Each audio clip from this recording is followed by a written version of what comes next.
მოგესალმებით, ლიტერატურული სამკუთხედი იწყება. მე და ტორესა სტუდიაში ვართ. არ გეგონოთ რომ ლაშა არ არის ჩვენთან ერთად. ასე გავიხუბრეთ რომ უკან ზის ჩვენს ავტომობილში. სახლიდან გვერთვება, თვითონ მოყვება რატო გადაწყვიტა ასე. მოკლედ ვერ გებით რეალობას როგორც ჩართვაში. ლაშა, სალამი. მოგესალმებით. გამარჯობა ლაშა. ლაშა. სალამი ჯერ. როგორი იყო ეს ერთი კვირა სახლში? ნუ როგორც მოყვებასათვის ალბათ ცხადია უჩვეულო რეალობაში ვართ. მე უბრალოდ არანაირი ამ შემთხვევაში აქ უბრალოდ რეკომენდაციების დაცვა როგორც განმორჩილმა წესიერმა მოქალაქემ გადამწყვიტე. იმიტომ რომ მხოლოდ ჩემზე არა ვარ ბუნებრივია პასუხისმგებელი, არამედ ჩემი ოჯახის წევრებზეც და შესაბამისად არ მგონია რომ რაღაცნაირად გარდა იმისა რომ არის მართლა ძალიან რთული სწორედ ჩვენი ჩვევების გარკვეული სახელმწიფოების პროცესში ვართ შინაგან აქტივობას ეს არ გამორიცხავს და რაღაცნაირად ყველანაირად ასე ვთქვათ თქვენთან ვარ და ჩემს დაბეჭდილებებსაც წიგნებთან მიმართებაშიც გაგიზიარებთ დიდი სიამოვნებით თავის დაწყება. თან ერთგვარად რაღაცა გამოხშირვის მეთოდი გვაქვს რომ ბევრი არ ვიყოთ სტუდიაში. ხო. ესაც მნიშვნელოვანი. ხო, ნუ ახლა რეალურად ასეა, გვიწევს მართლა ჩვევების, რეფლექსების გადაწყობა, არ მხოლოდ ჩვენ, ყველგან ასე არის და რამდენადაც ვთქვათ, წინ მივიწევთ კიდევ უფრო რთული დღეები გველის, როგორც დაანონსებულია, ასე რა თქმა უნდა ვიმედოვნებთ, რომ ამ სირთულეს ჩვენ გადაულახავთ და მეტნაკლებად შევძლებთ ნაკლები დანაკარგის გარეშე გავიაროთ, მაგრამ ცხადია, ჩვენ ყველამ უნდა შევუწყოთ ერთმანეთს და საკუთარ თავებს ხელი და რთულია, ნამდვილად რთულია და მე წარმოვიდგინე რა მდგომარეობაში შეიძლება იყოს დედა, რომელიც ჩემს გავსაც სამი ბავშვით არის მარტო და არ ვიცი მარტო ბავშვების გამოკვების დღის წესრიგი რომ წარმოიდგინე, უკვე მიხვდები რა რთულ მდგომარეობაში ხარ ასეთ დროს და ხო, სიმართლე გითხრათ, ძალიან რთულია და მე როცა ფიქრობდი ამ იზოლაციის პერიოდზე, სულ მეგონა რომ ხალხი რო წერს რომ ფილმები მირჩიეთ, წიგნები მირჩიეთ, მე ვფიქრე რაღაცა ძალიან კომფორტული მდგომარეობაა ეს, მაგრამ ჩემს შემთხვევაში ასე ნამდვილად არ არის და მართლა ისეთ აღმოჩენებში ვარ, სრულიად უცნაურში და უცხოში, რაც გულისხმობს სამზარეულოს და რაც გულისხმობს სახლის დალაგების თემებს, ასე რომ ვინც ახლა შეგვსგავსად კაბინეტში ზის და ასეთი ფუფუნება აქვს, რომ წიგნებში იყოს მხოლოდ მშურს ნამდვილად პირდაპირ ვამბობ ამას, იმიტომ რომ მე გულწრფელად რო ვთქვა, ბევრი ცვლილების მოხდენა არ მომიწია, იმიტომ რომ ბოლო პერიოდი ისედაც ძირითადად სახლიდან მუშაობდი, მაგრამ ხო, მე ძალიან ბევრი კითხვა დამიგროვდა ამასობაში იმ რეალობასთან მიმართებით, რომელიც შეგვექმნა, მაგალითად, საერთოდ ვერ ხვდები, რას ფიქრობს ხელისუფლება, რატო არავინ არ გვცემს ამ კითხვებზე პასუხს. მაგალითად, მე მაქვს კითხვა თუ კი ჩვენ ვიცოდით ერთი თვის წინ რომ ამ რეალობამდე მოვდიოდით და შეიძლება და ქვეყანა გაგვეჩერებინა, რატომ მსჯელობთ დღეს რითი დავეხმაროთ ადამიანებს და არ ვიმსჯელეთ ამაზე ერთი თვის წინ, რომ ამ აბსოლუტურ შეჩერებას მოყოლოდა ყისიერი დახმარება. სადამდე გვაქვს ეს რესურსი, ვინმე დათვალა, რომ რამდენი ხანი შეიძლება, იმიტომ რომ მარტი ჩვენ მარტივად შედარებით მარტივად გადავაგორეთ იმის ხარჯზე, რომ ხალხს ჰქონდა თებერვალში ნამუშევარი გამომუშავებული თანხა, მაგრამ აპრილი გვაქვს წინ უმძიმეს და აგერ წევანაც სიუჟეტშიც ვნახეთ, რომ სრულიანი ოჯახს გაზი გაუჩეს, მაგრამ ეს ხო ზღვაში წვეთ, ესეთი არის მოსახლეობის 95%. მე სპეციალურად შევხედე რიცხვებს, იმიტომ რომ დამაინტერესა და აღმოჩნდა, რომ მოსახლეობის 95% ყავს ისეთი, ვისაც ან საერთოდ არ აქვს შემოსავალი, ან ყოველდღიურად იბრძვის იმისთვის, რომ ამ ქვეყანაში გადარჩეს და უდიდეს ნაწილი შეიძლება მუშაობს, მაგრამ არანაირი დანაზოგის შანსი არ აქვს. მხოლოდ 5% ყავს ქვეყანაში მოსახლეობის, ვისაც აქვს საშუალოზე მაღალი შემოსავალი. ანუ პოტენციურად ვისაც შეიძლება ჰქონდეს თეორიული დაშვების დონეზე მაინც რაღაცა დანაზოგი.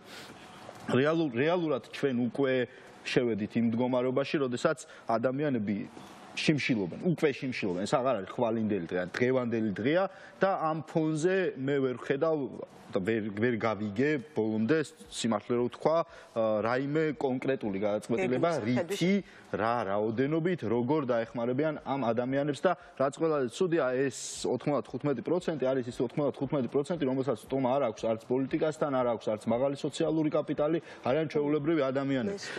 და ვიღაცამ აუცილებელია რომ ამ ხალხის ლაპარაკი გამოიტანოს ამ ხალხის გაჭირვებაზე ილაპარაკოს, იმიტომ რომ ჩვენ ახლა მოდი შეიძლება არც ჩვენც არ არის კომფორტული და რა თქმა უნდა ძალიან ბევრი დისკომფორტი გვექნება, მეც მექნება მათ შორის რა.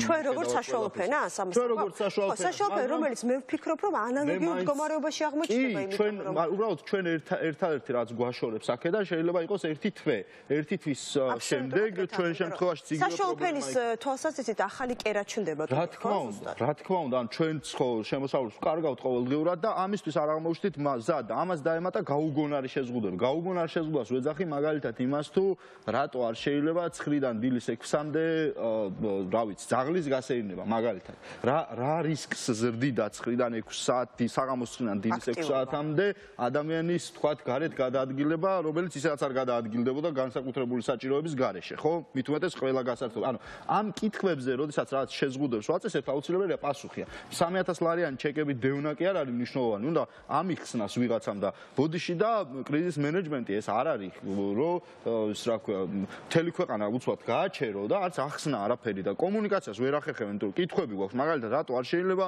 გვერდით დავისვა მანქანაში ადამიანი, რომელთან ერთად ვცხოვრობ. მთელი 24 საათს ვატარებ ამ ადამიანთან ერთად სახლში და არ შეიძლება ან რატო არ შეიძლება 4 სულიანმა ოჯახმა იმგზავროს მანქანი.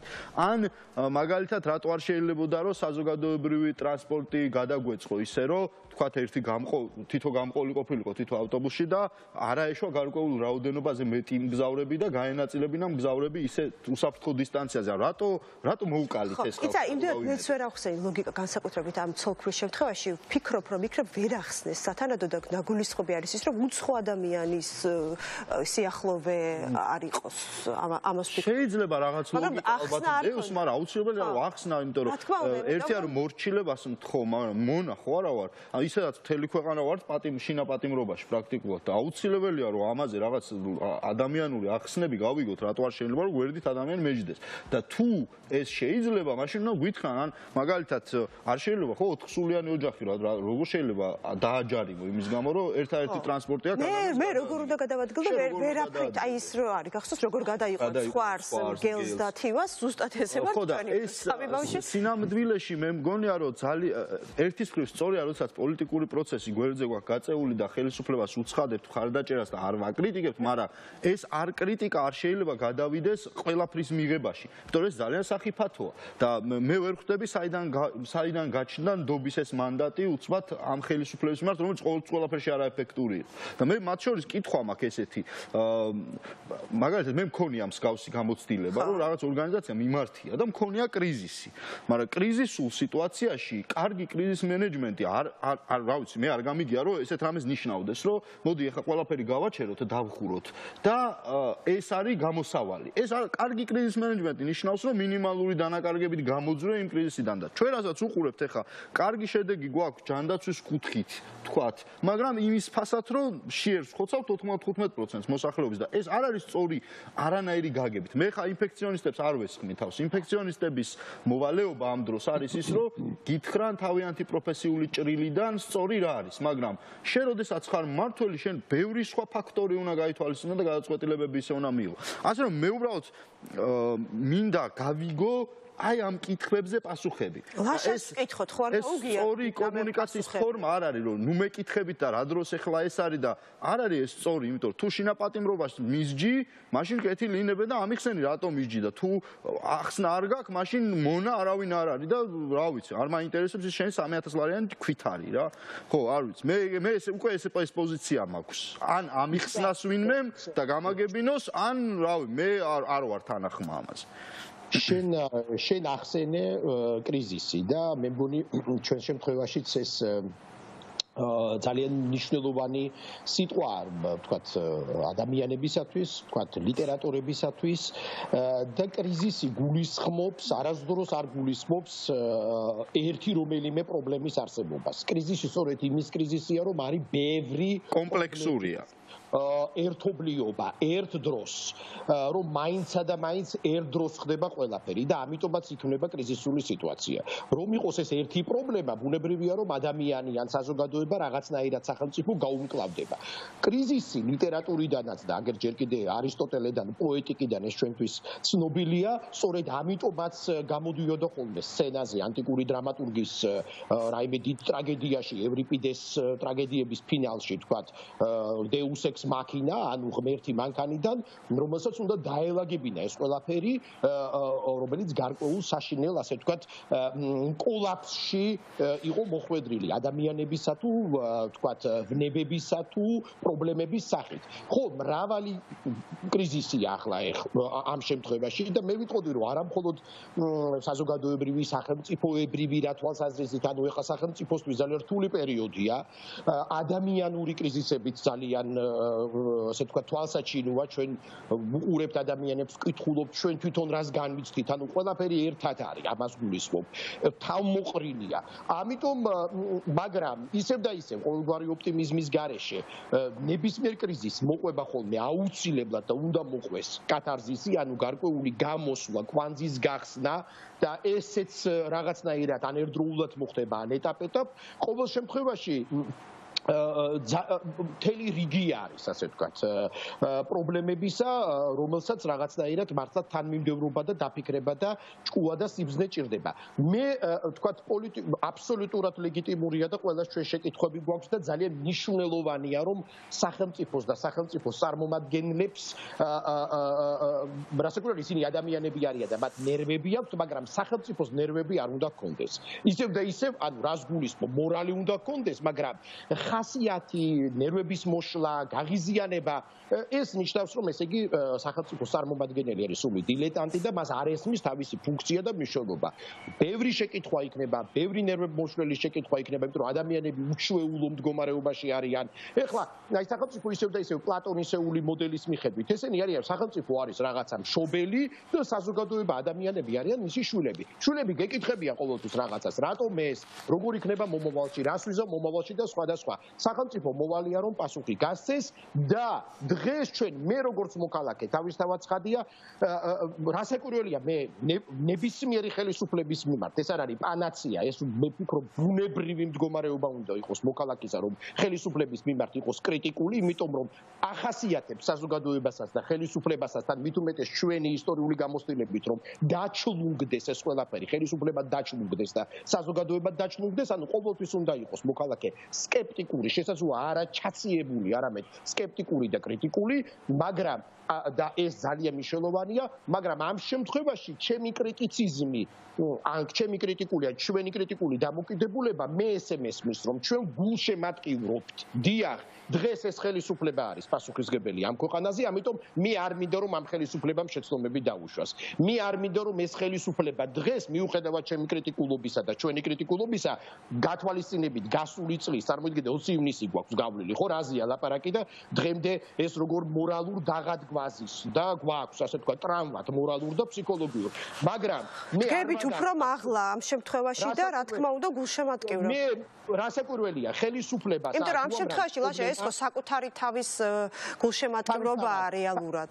თავისთავად, იმიტომ რომ მე არც ჯერა იმის და ვერ დავიჯერებ რომ ვიღაცა უკასრავად და ისორედ ისევ ძველი ბერძნების ტერმინიდან გამომდინარე შეიძლება არსებობდეს ისეთი სამოქალაქო იდიოტი, რომელსაც შესაძლოა უხაროდეს რომ ეხლა ხელისუფლება შეცდომები დაუშვას და ამით მან რაღაცა პოლიტიკური ფულები დაიწყოს. ლაშა, ბოდიში მე სამართლიანობისთვის უნდა ვთქვა, რომ ეს მიდგომა, რასაც მე არასოდეს არ ვეთანხმებ და არც ეხლა არ ვეთანხმებ და აბსოლუტურად მართალი ხარ და ღმერთმა დამიფაროს ამ პოზიციიდან ვიყო რომ ნეტა ხელისუფლებაში ანუ არც არანაირი ინტერესი არ მაქვს სიგიჟეა ჩვეულებრივი, მაგრამ თვითონ დაამკვიდრეს ეს მიდგომა, ეს აუცილებლად ხაზგასმით უნდა ვთქვა, როდესაც ომი დაიწყო საქართველოს გვიმეორეს და კაცი რომელმაც ეგ ვიდეო რგოლი იმედზე, რავი, ტერორისტულად გაუშვა პრაქტიკულად, ეხ არის მაგ არხის დირექტორი. და ან თვითონ ამკვიდრებდნენ ამ მიდგომას წლების განმავლობაში რომ არა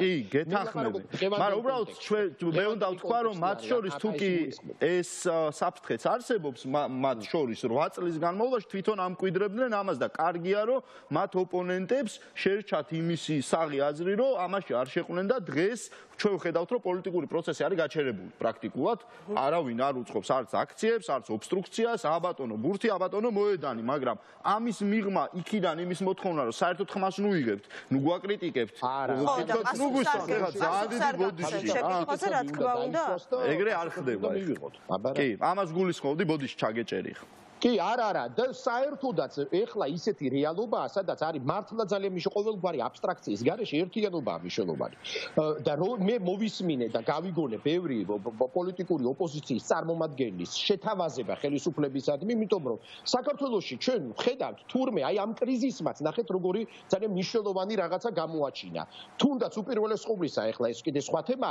ჯერ მარტო გაოგნებული ვარ კი ვიცოდით მაგრამ აი ასეთი სიცხადე თუ რამდენი პროფესიონალი ექიმი ყავს საერთოდ საქართველოს სხვადასხვა ქვეყანაში მცხოვრები და მოღვაწე რა საოცარი ჭკუისა და განათლების და სიბრძნის და პროფესიონალიზმის ადამიანები არიან ანუ ძალიან ბევრი ადამიანია რომელსაც აქვს უნარი ძალიან სწორი რჩევები მისცეს საზოგადოებას იყოს პატრიოტი იყოს ძალიან კონკრეტული ჩვენ ამ დღეების განმავლობაში ტელეეთერებით უსმენთ ექიმებს ოპოზიცია იქნება ეს თუ ადამიანები რომლებიც პოლიტიკასთან მეტნაკლებად ახლოს არიან თუ ჩართულები ყველას თავისი წილ გამოცდილება აქვს ძალიან დიდი ეს გამოცდილებები ძალიან მნიშვნელოვანია რომ გავითვალისწინოთ გამოვიყენოთ ეს შეთავაზებები თუ კი ეს რაციონალურია ეხლა ყოველგვარი ჯიბრი ჩაჯინება თქვათ პოლიტიკური რაღაცნაირი აბსურდული მე ვიტყოდი იდიოტური არაპრაგმატული სუბიექტივიზმი და ეგოცენტრულობა არის სახიფათო საქართველოსათვის გამოიყენეთ ერთმანეთის ცოდნა გამოიყენეთ ერთმანეთის გამოცდილება ზოგს გამოცდილება აქვს ეკონომიკაში ზოგს გამოცდილება აქვს საზოგადოებასთან ურთიერთობაში ზოგს გამოცდილება აქვს ფინანსურ საკითხებში ეს ძალიან მნიშვნელოვანია ზოგს გამოცდილება აქვს არ ვიცი სხვადასხვა ასე ვთქვათ კრიზისული სიტუაციებიდან როგორ შეიძლება რომ რაღაც ახლებური შემოთავაზება იყოს და ასე შემდეგ და მილიონი რაღაცა მე არ მინდა ეს სიტუაცია შევადარო არავითარ შემთხვევაში არ გავს 1919 წლის 21 წლის პერიოდს მაგრამ იცით რა არის როდესაც არავის ბევრს არ მოსწონდა სოციალ-დემოკრატების და არ ვადარებ აქ სოციალ-დემოკრატების ნოელ ჟორდანიას მთავრობას დღევანდელ მთავრობას თავის თავზე აბსოლუტურად სხვადასხვა პოლუსებია მაგრამ ეხლა ნუ აი ფედერალისტები და ეროვნულ დემოკრატები და ნუ გახსოვთ ეს ერთმანეთის კრიტიკა როგორი იყო მაგრამ სრულად არააქტუალური აღმოჩნდა სოციალ-დემოკრატების კრიტიკა იმ ტრაგედიასთან და იმ გამოწვევასთან მიმართებაში რაც შემდეგ ბოლშევიზმის სახით დადგა 1920 ვის ახსოვდა საერთოდ ვინც რა უნდოდა და რა პრეტენზია ჰქონდა ვიღაცას თქვათ სოციალ-დემოკრატს ეროვნულ დემოკრატისა და პირიქით ნუ მოკლედ ერთ სიტყვით ეს არის ძალიან შორეული შესაძლო ასოციაცია მაგრამ ძალიან მნიშვნელოვანია საზოგადოებისათვის ფხიზელი ადეკვატური კრიტიკა და ძალიან მნიშვნელოვანია რომ ხელისუფლებამ ყოველთვის გამჭვირვალე და ადეკვატურად გასცეს პასუხი.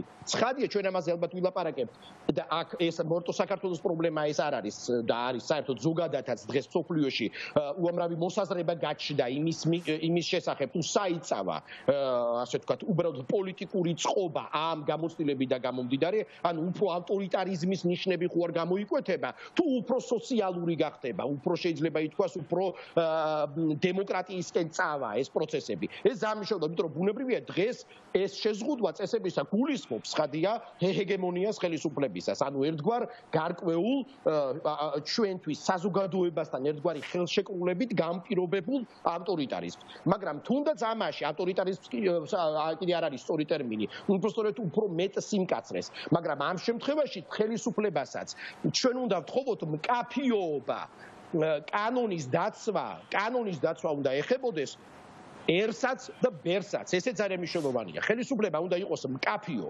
როდესაც იცავს წესებს, თუ კი ჩვენ ვიზღუდებით და ჩვენ თავს ვზღუდავთ, ჩვენ ადამიანის ასე ვთქვათ, მოქალაქის უფლებებს ვზღუდავთ და თავყრილობებში არ ვიღებთ მონაწილეობას, არ დავდივართ, აგერ მე საერთოდ სტუდიაში წარმოვედი დღეს, ეს უნდა ეხებოდეს ყველას. სახელმწიფო არის დღეს უნდა იყოს ამ შემთხვევაში ჩვენ გადავეცით ჩვენი ასე ვთქვათ სამოქალაქო პასუხისმგებლობა ხელისუფლებას და ხელისუფლებამ უნდა დაიცვას მკაფიო მესიჯი, სიგნალი, გზავნილი უпростоრად უნდა მისცეს მთელ საზოგადოებას, რომ წესი არის ყველასათვის. წესის შერჩევითობა და სელექციონიზმი არ შეიძლება. ამის შესახებ ჩვენ ალბათ კიდევ ვისაუბრებთ, იმიტომ რომ ძალიან მნიშვნელოვანია ეს ყველაფერი თანაბარი იყოს ყველასათვის დაცული. კიდე ერთ სელექციასთან გვაქვს საქმე. დაცვა ნიშნავს ხვის დაცვას. ეს არის ძალიან მნიშვნელოვანი. ესეც მინდა ვახსენო, კიდე ერთ სელექციასთანაც გვაქვს სამწუხაროდ საქმე.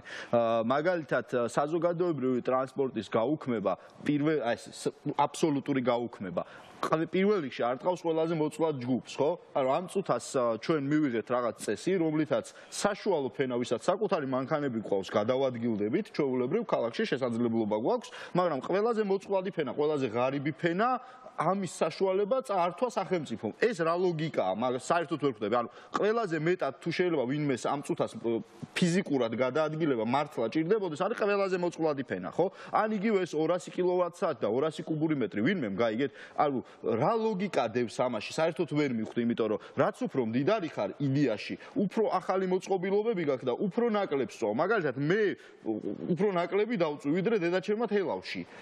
ანუ შინაარსი რა, 200 კვადრატული მეტრით კი არ უნდა, კუბური მეტრით კი არ უნდა დაითვალო და 200 კილოვატ-საათით. უნდა მიცე ადამიანებს, ვისაც შემოსავალი შეუწყდა, ქონდა, მაგრამ აღარა აქვს. და ამის ამოღება მარტივია და ბოდიში ჩაგერტვები. მე არა ვარ ეკონომისტი. არა, ეკონომისტობაზე არ არის საღიაზრის დონეზე სხვა ტიპის სელექციაც გაჩნდა თქო. მაგას ვამბობ, რომ იმის მაგრად რომ ვიცავდეთ ყველაზე მოწყვლად ჯგუფებს, ისეთი ტიპის წესები შემოვიღეთ, რომელიც ყველაზე მოწყვლად ჯგუფებს ურტყამს და შინაარსი ვერ მესმის. თორე მე დავждები სახში, მე პრობლემა არ მაქვს, გამოვაღებ მაცივარს და რავი, ამ ბურგუნდიულ ღვინოს და ან იმას რა ქვია, საფერავს რა. ან მე ეს ყველაზე ნაკლებ დისკომფორტს მიქმნის სახში ჯდომა, მართლა გულწრფელად. მაგრამ მე ვნერვიულობ 95%-ზე მოსახლეობის, რომელიც მართლა მშიერია და ისეთი წესრიგი არ უნდა შევქმნათ ამ კრიზისში, რომელიც ამისედაც ყველაზე მოწყვლად ჯგუფს სელექციურად უფრო მეტად ურტყავს ვიდრე მე. ეგ არის არასწორი. და მე იცით სახელმწიფოს ბუნებრივია უნდა მოვთხოვოთ და მოითხოვება და ნამდვილად მჯერა რომ მუშაობენ კიდეც ამ მიმართულებით, მაგრამ მე მგონი თითოეული ჩვენგანის მონაწილეობაც ამ შემთხვევაში ძალიან მნიშვნელოვანია, ზუსტად გუშინწინანდელი ამბავი არის, აი ძალიან გახმაურდა ეს ტიტების ამბავი, იცით რომ კაკო ბაბუას, რომელსაც უჭკნებოდა და ულამაზესი ეს ყვავილების ბაღი და თქვენ იცით რომ ასეთი შეიძლება უამრავი არსებობდეს, მაგრამ ძალიან კარგად მოყოლილი ამბავი იყო რადიო თავისუფლებაზე, ძალიან შეეხო, ასე ვთქვათ, ყველა ადამიანს და ამას აქვს მნიშვნელობა და ვიცით ამის ძალა რამდენად დიდია და რამდენიმე საათში ადამიანისთვის შეგროვდა იმდენი თანხა, რომ მე მგონი ღირებულებასაც კი გადააჭარბა. მე აქ იმის თქმა მინდა, რომ რეალურად ჩვენ ეს ამბავით სამომავლოდ გამოცდილებად უნდა გამოვიყენოთ, იმიტომ რომ 90-იან წლებში, როდესაც ძალიან დიდი კვლევები ჩატარდა, რამ გადაარჩინა, ხო, ეს ჩვენი მდგომარეობა, რომ სრული კოლაფსი, რა თქმა უნდა, ერთ-ერთი მიმართულება იყო ეს გაზიარებული ამბავი, რომ მე თუ მაქვს 2 წიგნი გაძლევ ერთს შენ და ამ თვალსაზრისით ძალიან მნიშვნელოვანია და სხვა შორის მე ვიცი რომ ადამიანები ახლა დაფიქრდნენ ამაზე, ის რაც თქვა, ჩემი დღის წესრიგი შეიძლება ყოფილიყო და ყოველთვის ასე მაქვს გაყოფილი ტანსაცმელიც, ბავშვის ფეხსაცმელიც და არ ვიცი საჭმელიც, ეს რაღაცა და კარგია, არ არის ცუდი იყოს დღეს გაჩნდეს ეს რომ ხო, აღარ უჭირდება, იმიტომ რომ ადამიანებმა იცით ძალიან დიდი რაღაცების გადაფასება დაიწყეს, ხო? უცებ აღმოჩნდა რომ ვიღაცა მიხვდა რომ არ არის საჭირო ამდენი ფული, ამდენი კაბა, არ ვიცი, ხო, ეხლა ისე გამომდის, მაგრამ ეს ყველაფერი არის მნიშვნელოვანი, იმიტომ რომ ასეთი ტიპის ქვეყანაში ამას აქვს გადამწყვეტი მნიშვნელობა. და ჩვენ ვიცით რომ თითოეული ხელფასიანი ადამიანი ჩვენ ქვეყანაში ძალიან ბევრ ადამიანს უყოფს ამ თანხას და ეს არის მნიშვნელოვანი და მე ამიტომაც ვახსენე შეგრებულად საშუალო ფენა. მე რომელსაც მე თუ კრიზისი შემოხვდა, ჩემზე დამოკიდებული ძალიან ბევრი სხვა ადამიანია. 700,000 ადამიანია საქართველოში დაქირავებით მომუშავე და 3,5 მილიონი ადამიანს ინახავს რეალურად 700. მე აღარ ჩავშლი ახლა კერძო და საჯარო სექტორებად, იმიტომ რომ უყურეს რიცხვი გვაქვს. არ ვიცი ეს რიცხვები. მე ასევე ვისკავდა რაღაცების შესაძლებელი რომ ყოფილა, ესეც გამოჩნდა, მეგობრებო. ონლაინ სწავლაზე გადავდივარ და უცებ თითქოს ოკეანეში ვარდებოდით, მაგრამ ერთ კვირაში ჩვეულებრივად ადაპტირდა მეტნაკლებად ყველა სკოლა, რა თქმა უნდა, სადაც ინტერნეტია. რა თქმა უნდა, ამას ახლდა ასევე პრობლემა ის, რომ ვიღაცას კომპიუტერი არ აქვს და მე მაგალითად ერთი კომპიუტერი მაქვს და ძალიან გამიჭირდა ბავშვთან გაყოფა ამ კომპიუტერის თუნდაც, მაგრამ ვიღაცა ვისაც საერთოდ კომპიუტერი არ აქვს და ინტერნეტი, რა თქმა უნდა, ესეც გვახსოვს, მაგრამ მე ამას ვამბობ, რომ აქ სადაც სინათლე გამოჩნდა, რომ შესაძლებელი ყოფილა, საზოგადოებრივი მაუწყებლის მაგალითი არ იყოს, თურმე შესაძლებელია ტელესკოლა არსებობდეს. ძალიან კარგია, რამდენიმე გაკვეთილს შევხედე, შესანიშნავად ატარებდნენ. ესე იგი, შესაძლებელი ეს ყოფილა. ამას ვლაპარაკობ, რომ ეს ყველაფერი არსებობს. ხო? უბრალოდ რა არის, მე რატო ვლაპარაკობ ამას, მე ჩასაფრებულის პოზიცია კი არა მაქვს მართლა.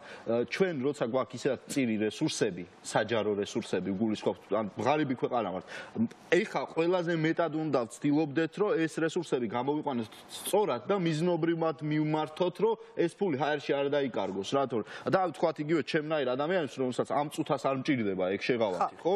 მე არ მომდიოდეს ეს შეღავათი. რა თქმა უნდა, მე ხა დედაჩემს გადავუხდი კომუნალურს და შეიძლება სხვასაც გადავუხად, მაგრამ კიდევ ერთი რაღაც ართულებს ამ გაზიარების მომენტს, იმიტომ რომ არ ვიცით კრიზისი რამდენ ხანს გაგრძელდება. ან ყველას გვაქვს რაღაც ლიმიტირებული რესურსი და არ ვიცით რამდენ ხანს უნდა გვეყოთ. ხა მე რო ვიცოდე ზუსტად რომ ვთქვათ, ეს კრიზისი ამოიწურება ერთ თვეში, უფრო სწორად მივხვდები, რამდენი შემიძლია გავაზიარო. კი, ბატონო, ამას ნიშნავს გეგმა, ეს რაღაცა სახელმწიფოებრივი გეგმა უნდა არსებობდეს, რა თქმა უნდა. მე გეუბნები მოქალაქის დონეზე ესე არის, რომ ეხლაშია შენ მეზობელს და ეხლა უნდა გავუყო, ხო? ჩვენ ეხლა მეზობელს კი არა, რავი, ჩემი ძაღლის საჭმელს უყოფ აუცილებლად ასე უნდა იყოს. ძაღლებს, რომლებიც ისე გავასუქე კატები და ბეღურები. ხო, აბა რა, ყველაფერზე უნდა ვიზრუნოთ ჩვენი ძალებით, მაგრამ ამავდროულად სახელმწიფო გეგმის გარეშე არც არსებობს ეხლა ამ ხელა მექანიზმი ვერ მოძრავებს, ხარ? რა მიმართულებით მოძრავებს, როგორ აპირებს კრიზისის დაძლევას და რაც თავარია, თუ კი რამე რესურსი აქვს, მიზნობრივად მიმართავდეს იმისკენ, ვისაც ეს ყველაზე მეტად სჭირდება და არა ყველასკენ, იმიტომ რომ ყველას ეს შეიძლება არ სჭირდებოდეს. ეს იყო ჩემი კრიტიკის, ასე ვთქვათ, ობიექტი და არა ის, რომ რატო გადაუხადეთ კომუნალურ მეტი გადაუხადეთ პირიქით კაცო. ხო, ну, ცხადია, დახმარების პაკეტებია თუ სხვა, ამიტომაც ვამბობ, რომ არის ალბათ უამრავი მოსაზრება და უამრავ ადამიანს ამას აქვს გამოცდილება ამის შესახებ. ეხლაც იქმნება გარკვეული ახლებური გამოცდილებები, სწორედ ამას ვლაპარაკობ, ბუნებრივია ის რეალობა მოახდენს, რომელიც დღეს შეიქმნა, ჩვენს მომავალზეც მოახდენს გავლენას და გარკვეულ ახალ ეთიკას დაამკვიდრებს სხვადასხვა მიმართულებებით. ეს რაც შეეხება, თქვა, ჩვენ სოციალურ თუ პოლიტიკურ თუ საზოგადოებრივ ცხოვრებას და ჯერ კიდევ არ არის ყველაფერი მკაფიო და ვერც იქნება. არ ვიცით როგორი იქნება, მართლაც რა პირობებით იქნება, ასე ვთქვათ, მომავალი. სოციალიზმის გუშინ ვკითხულობდი ოლგა ტოკარჩუკის ბლოგს, ძალიან საინტერესო ბლოგს, მოგეხსენებათ, ნობელის პრემიის ლაურეატი, წლევანდელი პოლონელი ავტორი, რომელიც სწორედ იმაზე საუბრობს, რაზეც ნენე საუბრობდა ცოტა ხნის წინ, ანუ სამყაროზე, რომელიც არის ახსავსე გადაჭარბებებით, ანუ დიდი ხმაურითა და გადაჭარბებებით. ხო, არიან სკეპტიკოსები, რომლებიც ამბობენ, რომ რატომ არ უნდა იხმაუროს სამყარო და დიახაც ადამიანი უნდა ხმაურობდეს. დიახაც პროგრესი გულისხმობს ხმაურს და ბედნიერებას და იმგვარ ბედნიერებას, რომელიც ხმიანებს და რომელიც მკაფიოა, რომელიც ასე ვთქვათ, ექსტრავერტულია, რომელიც საკუთარ თავს გამოავლენს. აი, ტოკარჩუკის პოზიცია არის განსხვავებული, ხო, რაღაცნაირად ალბათ უფრო მწერლის პოზიცია, რომელიც ისედაც შეჩვეული არის იზოლაციაში ყოფნას, იმიტომ რომ მწერლობა მოგეხსენებათ, ხო, მარტოობის პროფესია, ნებისმიერ შემთხვევაში მარტო ხარ საბოლოო ჯამში, კოლექტიურად ეს შრომა შეუძლებელია, ხო, ადამიანი მარტოა და ამიტომ უფრო გაშინაურებული არის, ვთქვათ, მწერალი, მეცნიერი თუ სხვა, რომელსაც უფრო პირობებიდან გამომდინარე, პროფესიას ჭირდება, ხო, მარტოობა თავისთავად და საკუთარ თავთან ყოფნა, ანუ საკუთარ თავთან ყოფნა უკვე გამოცდილება, მას არ ეზარება საკუთარ თავთან ყოფნა, მას არ წინდება საკუთარ თავთან ყოფნა, მიუხედავად მას უყვარს საკუთარი თავი. ხო, მიუხედავად იმისა, რომ სხვა შორის ეხლა ტოკარჩუკის ეკლა, მაგრამ გაგახსენებთ სხვა შორის მილან კუნდერას გენიალურ რომანში ყოფიერების აუტანელი სიმსუბუქე, აი ეს სათაურიც როგორი ეხლა ფუნქციური არა, ყოფიერების აუტანელი სიმსუბუქე, ანუ თან აუტანელია, თან სუბუქია, ეს ყველაფერი, მას ედოჩებს სუბუქი არ არის, რა კი, აუტანელი და იქ არის ერთ-ერთი ფრაზა, ხო, ძალიან საინტერესო, როდესაც ის ტომაშის შესახებ საუბრობს, რომ საკუთარი თავიდან, საკუთარი ფიზიკური სხეულიდან, საკუთარი ბიოგრაფიიდან ისე უნდა გასვლაო, თითქოს სახლიდან უნდა გასულიყო, რომ სადღაც საკუთარი თავი საკითხზე ტანსაცმელივით ჩამოეკიდა თავის ბიოგრაფიანად და სადღაც გასულიყო. ანუ საკუთარი თავი და აი ეს იზოლაცია სხვა შორის ამასაც გულისხმობს რაღაცნაირად, რომ ჩვენ არ ვიცით სად წავიღოთ საკუთარი თავი. საკუთარი თავით ვართ რაღაცნაირადაც დაკავებულები რომ დავაკავოთ, აი ეს ლაშა დავაკავოს, სადმე რომ რაღაცა გააკეთოს. აი ტორესამ საკუთარი თავი დააკავოს, მარტო თაღი ან დენე, მას სხვა ყველა. ანუ პრობლემა ლაშა ბოდიში ეხა გვითხრეს რომ იწება ბრიფინგი, ვისი ბრიფინგი იწება? ამირან გამყრელიძის ფორცებით ნახოთ დაველოდოთ. მოკლედ მნიშვნელოვანი ბრიფინგი იწება და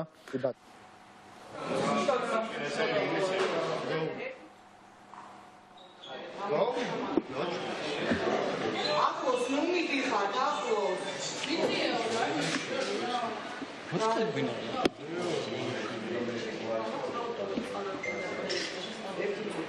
აბა რას ვიდა ვიდე აუ გამოდი რა რამდენიმე წამში დაიწყო. ხო, რამდენიმე როგორც ჩანს არის სამზადისი ბრიფინგი ჯერ.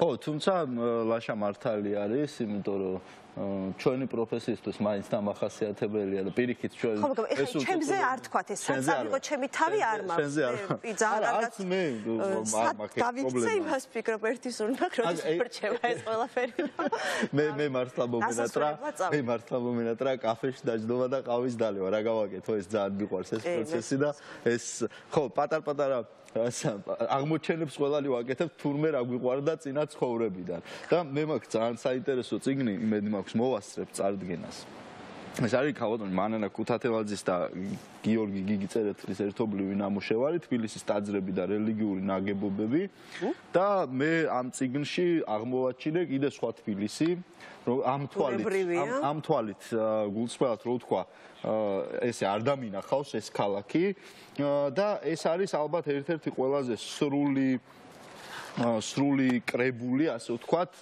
საკმაოდ დიდი შრომაა გაწეული და აქ ჩვენ ხვდებით არა მხოლოდ მართლმადიდებლურ ქრისტიანულ ტაძრებს და არა მხოლოდ ზოგადად ქრისტიანულ ტაძრებს, არამედ აქ ჩვენ ხვდებით სინაგოგებს, ჩვენ ხვდებით თვით ცეცხლთაყვანისმცემლების ტაძრის ნაშთებსაც კი და აღმოაჩენთ ისეთ თბილისს, რომლის შესახებაც შეიძლება არაფერი იცით, შენობებს, რომლებსაც უყურებთ, დაინახავთ კიდევ სხვა თვალით, წაიკითხავთ ძალიან ბევრ ისტორიას და გულწრფელად რომ თქვა, უცბად მივხვდი ამ ქალაქის მთელი ხიბლი რა იყო. ბოდიში ბრიფინგის შემდეგ განვაგრძობ. დავბრუნდით პირდაპირ ეთერში, ძალიან სამწუხარო ამბავია და ეს დაემთხვა ჩვენს ეთერს, ყავს პირველი გარდაცვალებული და რასაც ინატრებს ნორმალური ადამიანი ასეთ დროს არის ის, რომ ეს იყოს პირველი და ბოლო შემთხვევა ცხადია. ძალიან ცუდი ამბავია, მაგრამ ეს ყველას მიგვითითებს იმაზე, რომ კიდევ უფრო ყურადღებით და რა თქმა უნდა მოვერიდოთ რაღაცა პანიკაში ჩავარდნას, ასე ვთქვათ, მაგრამ ამ პანიკის გვერდისავლამ არ უნდა გამორიცხოს ჩვენი მაქსიმალური სიფხიზლე და სიფრთხილე. ალბათ ასე არის, რომ ჩვენ უნდა გავაკეთოთ მაქსიმუმი იმ რეკომენდაციების, რასაც ვიღებთ და რაც გვაქვს და დანარჩენი უკვე იმედი მაქვს, რომ რაღაცნაირად შევისწრებით, როგორც აქამდე მივდიოდით, მიუხედავად იმისა, რომ ველოდებით კიდევ უფრო გაუარესებას მდგომარეობის, გავძვრებით, ნაკლები დანახარჯით და დანაკარგით უფრო სწორედ. მე ძალიან დიდი იმედი მქონდა, რომ უმსხვერპლოდ შევძლებდით გავლას, მაგრამ სამწუხაროდ მოხდა ის, რაც მოხდა. ხო, ალბათ ამ სიტუაციაში ძალიან ბევრი არის დამოკიდებული ჩვენ ინდივიდუალურ შეგნებაზე, ძალისხმევაზე, პასუხისმგებლობაზე, სიფრთხილის ნორმებს, რეკომენდაციებს როგორ დავიცავთ. თუმცა ამავდროულად მე მგონია, რომ ერთ-ერთი დიდი საფრთხე, რაც ჩვენ და ჯანდაცვის სისტემას ემუქრება, უკვე სხვა ქვეყნების გამოცდილებით არის გადატვირთვა სამედიცინო დაწესებულებების ზუსტად ბოდიში გაწყვეტ, მაგრამ ზუსტად უნდა გაიგოს ყველამ რას გულისხმობს რეალურად სახლში ყოფნა. აი, მაგალითი მოვიყვანოთ და არ იყოს ეს დაავადებაზე. მაგალითად, ეხლა ყველას მთელ საქართველოს რომ მოუნდეს თმის შეჭრა და სალონში მისვლა. ხომ წარმოუდგენელია გაწუდეს ამას სალონი? რამდენიც არ უნდა იყოს. ხო, ასე არის. ზუსტად ამაზეა ლაპარაკი, რომ ეტაპობრივად თუ ბევრი უნდა დაინფიცირდეს და რაღაცნაირი ლოგიკური ხაზიც ასეთია. რომ იყოს რაღაცა დერეფანები, ასე ვთქვათ, ხო? ხო, რაღაც ფილტრი არის საჭირო, იმიტომ რომ ჩვეულებრივ სიტუაციაში ჩვენ როგორც არ გავვრდივართ 37 სიცხეზე პირდაპირ საავადმყოფოში, მე ვფიქრობ, რომ აუცილებელი არის რაღაც ფილტრი მოვიგონოთ, რომ ყველა ერთდროულად არ მიაწდეს საავადმყოფოებს. ჯერჯერობით მადლობა ღმერთს ასე თუ ისე ვაკონტროლებთ, მაგრამ უნდა მოვემზადოთ იმ უარესი სურათისთვის, რომელსაც გვეუბნებია, რომ შეიძლება წინ გქონდეს და ზუსტად ამაში მგონია, რომ ძალიან დიდი მნიშვნელობა მიენიჭება ჩვენ ქცევას, როგორ მოვიქცევით, რამდენად არ ავყვებით პანიკას და გასაგებია, შეშინებული ადამიანი. კი, რა თქმა უნდა. ლოგიკურია, რომ იყო შეშინებული ასეთ დროს, იმიტომ რომ უხილავია ეს ტერი, როგორც ხედავთ და ამიტომ განსაკუთრებით მნიშვნელოვანია, ხა მე რასაც ვაკეთებ და რაც შემიძლია კიდევ ერთხელ გავაზიარო და ვიცი რომ ბევრი აკეთებს ამას, მაგალითად ნებისმიერი პროდუქტი, რომელსაც მარკეტში შევიძენ, ყველაფრის დეზინფექცირებას ვახდენ, რაღაცა მართლა უჩვეულო მდგომარეობა არის ეს და კომიკურიც შეიძლება, მაგრამ მე ვაკეთებ მაქსიმუმს იმისთვის, რომ რაღაცა დავიყვანო ეს საფრთხე, ასე ვთქვათ. და მადლობა უთხრა მაღაზიების მფლობელებს, რომლებმაც დამატებითი უსაფრთხოების წესები შემოიღეს და ვთქვათ, შესვლისას ხელის დეზინფექციას გიკეთებენ, ზოგი ერთჯერად ხელთათმანებს გირიგებს. ეს არის ზუსტად ის პასუხისმგებლობის გამოვლენა და ერთ რაღაცა მინდა ვთქვა, რომ სულ ხდება ხოლმე ამ ბიზნესმენების და ბიზნესების დემონიზება და სინამდვილეში ბიზნესი არის ძალიან მნიშვნელოვანი ნაწილი ჩვენი საზოგადოების და კარგია, რომ ამ კრიზისულ სიტუაციაშიც გამოჩნდა, რომ ბიზნესი ყოველთვის ახერხებს, რომ პასუხისმგებლიანად მოიქცეს და ამ შემთხვევაშიც ვფიქრობ, რომ ეს არის სწორი ქცევა მათი მხრიდან. მე უბრალოდ ვისურვებდი, რომ ბევრ ბიზნესს მისცენ იმის შესაძლებლობა, რომ ამ ნორმების დაცვით გააგრძელონ ფუნქციონირება და არ იყვნენ კი ბატონო, ასევე ძალიან მნიშვნელოვანი და ლაშა სიტყვის, რა თქმა უნდა, თავისას თავშეკრები ხო, რა თქმა უნდა იყოს მინიმუმამდე დაყვანილი და გასაგებია აბსოლუტურად მე მაგალითად აი ზუსტად გუშინ გარდაიცვალა ჩვენი ოჯახით ძალიან ახლობელი ადამიანი, ვერასოდეს წარმოვიდგენდი, რომ მაგალითად პანაშვიდზე ვერ შევძლებდი მისვლას, ნამდვილად მძიმე არის ეს ამბები და ძალიან გული მტკივა ამის გამო, მაგრამ გვიწევს, რომ ასე მოვიქცეთ, გადაწყობა ხდება ამ რაღაცა ჩვენი რეფლექსების, ქცევის და ყველაფრის და ეს არის მნიშვნელოვანი, როგორც ხედავთ, იმიტომ რომ ყველა ასეთი თავშეკრების, თავყრილობის ამბავი შეიძლება აბსოლუტურად ტრაგიკულად განვითარდეს, როგორც ხედავთ და რა თქმა უნდა, მე ვისურვებდი, რომ ბოლოს და ბოლოს რაღაცა ერთგვარი ეს სახელმწიფოს და ეკლესიის ერთმანეთის მძევლად ყოფნა დამთავრდეს, იმიტომ რომ არა მხოლოდ ცუდი საყურებელია, არის ძალიან დიდი საფრთხის შემცველი და ბოლოს და ბოლოს უნდა გვეყოს ყველას გამბედაობა, რომ ამაზე პირდაპირ ვისაუბროთ და კაფიოთ და გასაგებად. ეხლა ლაშას გამოსვლა წესით. არ არის იმის დრო, რომ ჩვენი საქართველოს ბოლო 30 წლიანი ტრადიციის შესაბამისად რაღაცნაირად მჭიდაობა დაიწყო სხვადასხვა ინსტიტუციებმა, ვინ არის ეხლა აქ ნამდვილი უფროსი და ვინ უფრო ძლიერია და კუნთების ასე ვთქვათ ჩვენების დრო ნამდვილად არ არის. ხო, იმიტომ რომ სინამდვილეში თუნდაც ვთქვათ აი ეს დაუმორჩილებლობა ბჭყალებში ვთქვათ საპატრიარქოსის სახელმწიფოს მიმართ ეს ისევ და ისევ ტრადიციაში ჯდება. დღეს ჩვენ ამაზე ვერ მოვასწრებთ საუბარს, მე მინდოდა საუბარი ვთქვათ ზვიად გამსახურდიას კონტექსტში, იმიტომ რომ დაბადების დღე იყო რამდენიმე დღის წინ მოგეხსენებათ. ანუ როდესაც მუდმივად ხდება ეს რაღაც არის სხვადასხვა ფორმებით ჭიდაობა თუ კონკურენცია მიუხედავად იმისა, რომ თანაარსებობისა და თანაცხოვრებისა და თითქოს და ერთმანეთთან დახმარების ხელისუფლებასა და საპატრიარქოს შორის ამის ტრადიცია არსებობს, მუდმივად არის ეს ცხადია ეს კონკურენცია. ერთგვარად ამაზე არ მინდა ცხადია და არ გვინდა რომ ვისაუბროთ, კანონი ეხება ყველას, როგორც იქნა პრინციპში გამოჩნდა ის, რომ ადამიანს ეხლა შეუძლია რომ რაღაცები უცნაური მოდელია ჩვევისა, რომ ახლა სწორედ ადამიანს ევალება რომ არაფერი აკეთოს.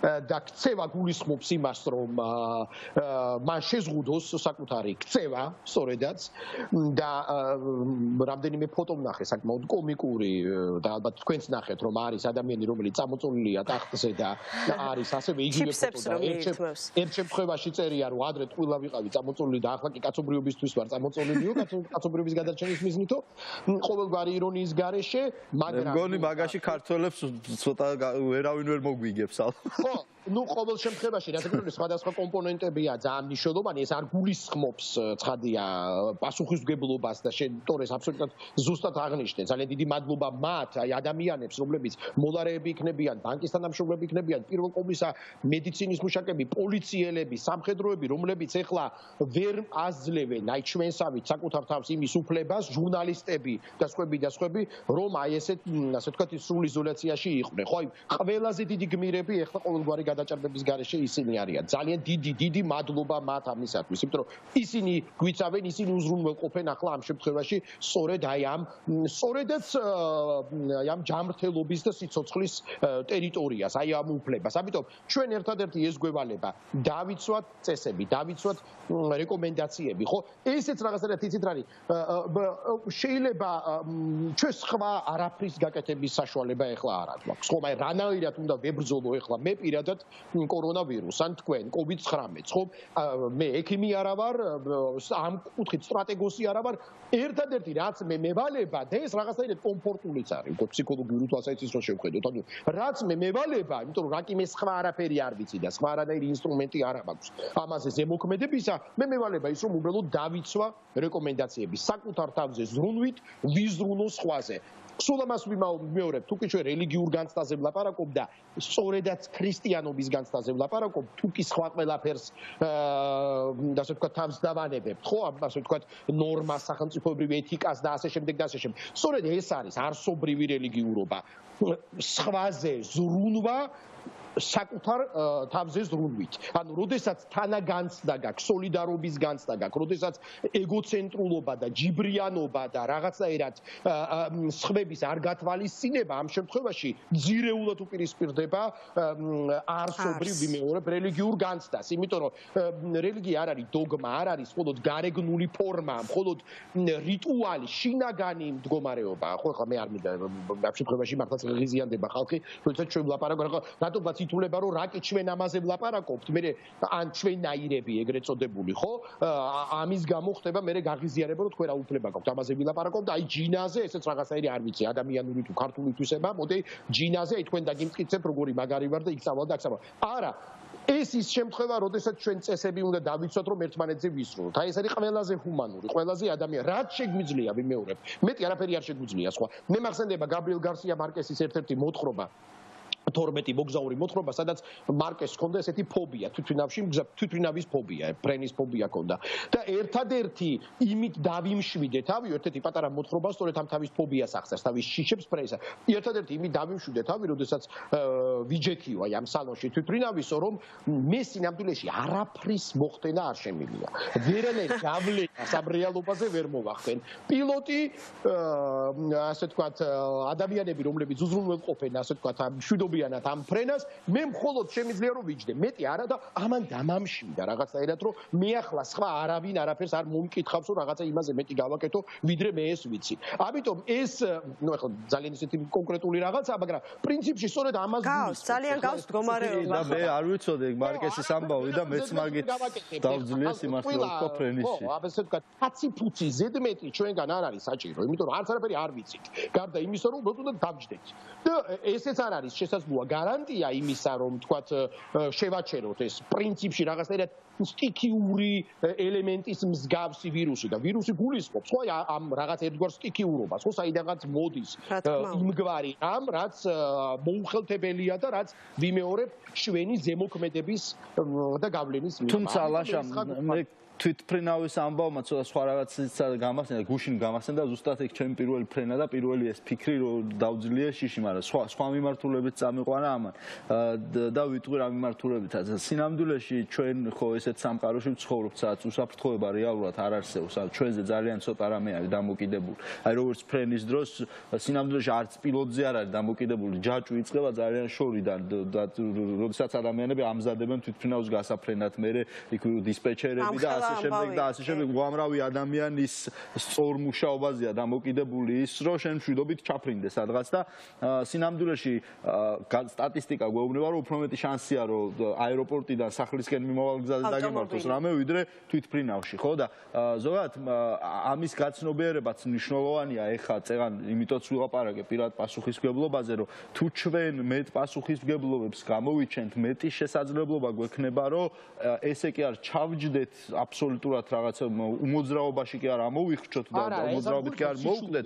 არ მე ვამბობ, რომ ხო, ანუ პასუხისმგებლობის გამოვლენა საშუალებას გვაძლევს გავაგრძელოთ ფუნქციონირება. მაგალითად, რომ ავიღოთ ხო ჩვენ არხი, ჩვენი ჟურნალისტები არ გავჩერებულ ვართ, მუშაობთ, არხი ჩვეულებრივ რეჟიმში მუშაობს, მაგრამ იმის გამო, რომ ვიცავდით და ვიცავთ ამ წესებს დღემდე, მაგალითად ის, რომ შენ Skype-ით გვერთვები დღეს და უფრთხილდები შენი ოჯახის მაღალი რისკის ქვეშ მყოფ წევრებს, ხო?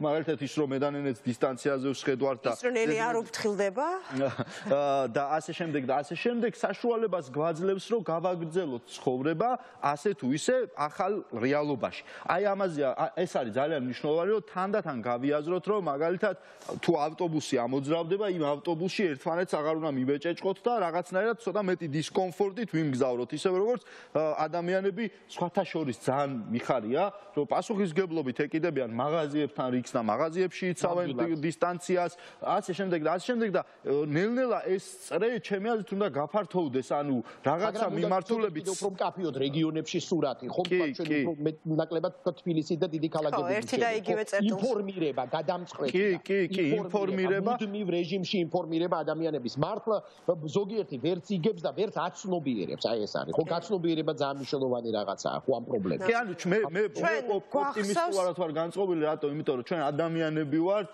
ამ პლანეტაზე ძალიან ბევრი 1000 წელია ვცხოვრობთ და დღევანდელ დღემდე მოვედით, იმიტომ რომ გვაქვს უნარი, გვაქვს ცნობიერება და შესაძლებლობას გვაძლევს, რომ მოვერგოთ ახალ რეალობას, ვადაპტირდეთ ახალ რეალობასთან, ახალ გამოწვევებს გაბუძვლოთ და ჩვენ, ჩემი აზრით, ამ მიმართულებით უნდა დავიწყოთ ფიქრი, რომ კი, რაღაცა ვერაგიმტერი გვემუქრება, მაგრამ ამ რეალობაში ჩვენ უნდა ვისწავლოთ ცხოვრება. ცხოვრებაზე კი არ უნდა ვთქვათ, ჩვენ უნდა ვისწავლოთ ამ მოცემულობაში ცხოვრება. ნუგეშინიათ ყველა ღერი თმა დათვლილია თქვენ თავზე. მრავალ ბეღურაზე უკეთესნი ხართო, ხო?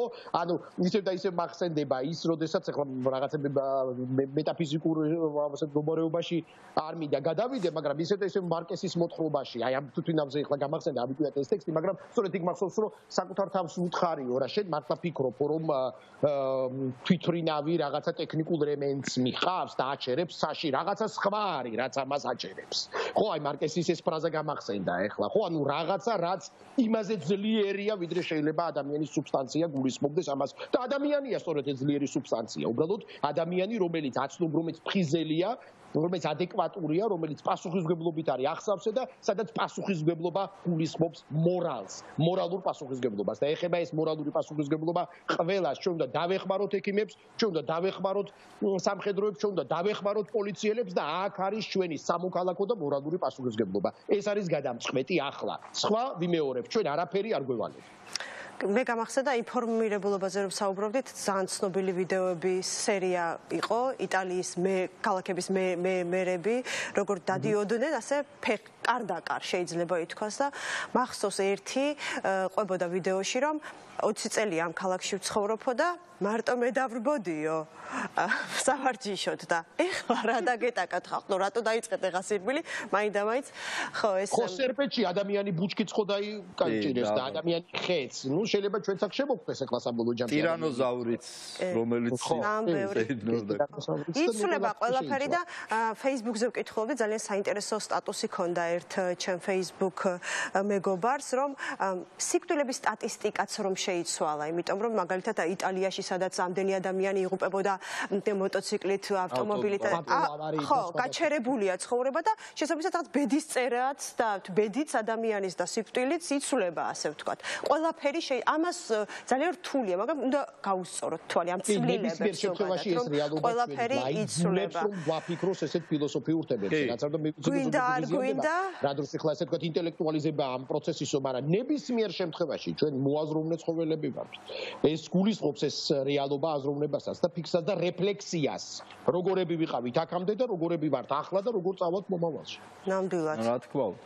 მე კიდევ ვიქვა რომ ჩვენ არ შეიძლება რომ ცხოვრება გავაჩეროთ, არ შეიძლება ამ მიმართულებით დეპრესიაში ჩავარდეთ და ვთქვათ რომ აწი აღარაფერი აღარ გვეშველება, პირიქით შეიძლება ამ წუთას მართლა ბრძოლის წინახაზზე დგანან კონკრეტული პროფესიონალები და ჩვენ მართლა ერთადერთი რაც ყველაზე კარგი და სწორი შეგვიძლია გავაკეთოთ, დავიცვათ მათი რეკომენდაციები და არ გავურთულოთ ისედაც რთული შრომა და დავაფასოთ ამით ჩვენ მათი თავდადება, იმიტომ რომ ცხოვრება გრძელდება და არ ვიცით კიდევ ვის მოგვიწევს წინახაზზე დგომა და ამ წინახაზზე ბევრი ადამიანები დგანან, მათ შორის ჩვენი ჟურნალისტები, პოლიციელები, ჯარისკაცები, რომლებიც ჩვენ აღნიშნე და მაგრამ მაინც ჩვენ უნდა ვიფიქროთ ამ გამოწვევების პირობებში იმაზე რომ რეკომენდაციების დაცვით ერთმანეთის გაფრთხილებით რასაც თავისთავად გულისხმობს ჩემი აზრით რეკომენდაციების დაცვა შევძლოთ